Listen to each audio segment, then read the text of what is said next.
कन्नड तालुक्यात बुधवारी जिल्हाधिकारी दिलीप स्वामी यांच्या मार्गदर्शनाखाली तहसील कार्यालयात कन्नडच्या वतीने उपविभागीय अधिकारी संतोष कोरड यांच्या माध्यमातून 10 मंडळांमध्ये फेरफार अदालत आयोजित करण्यात आली होती।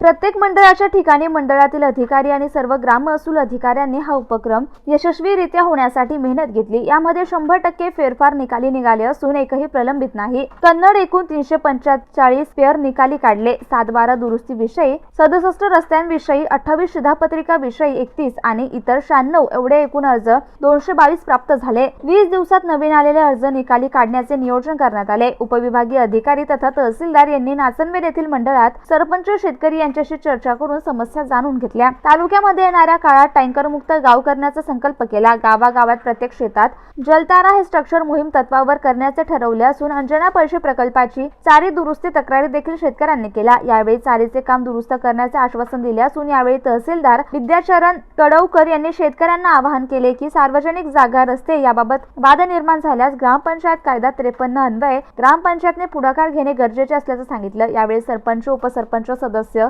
शेतकरी, मंडळ अधिकारी, ग्राम महसूल अधिकारी मोठ्या संख्येने उपस्थित होते। Devidas Thorat, MCN news, Nachanvel, Kannad. माननीय जिल्हाधिकारी संभाजीनगर यांच्या संकल्पनेमधून संभाजीनगर जिल्ह्यामध्ये एकाच दिवशी फेरफार अदालत घेण्याचा उपक्रम माननीय जिल्हाधिकारी यांनी सुरू केला होता। त्या अनुषंगाने आज 15 जानेवारीला फेरफार अदालतचा कॅम्प हा नाचनवेल या ठिकाणी कन्नड तहसीलदार यांच्या उपस्थितीमध्ये आपण आज घेतलेला आहे। या ठिकाणी फेरफाराच्या जेवढ्या काही प्रलंबित प्रश्न होते ते सर्व फेरफार या ठिकाणी मंजूर केले।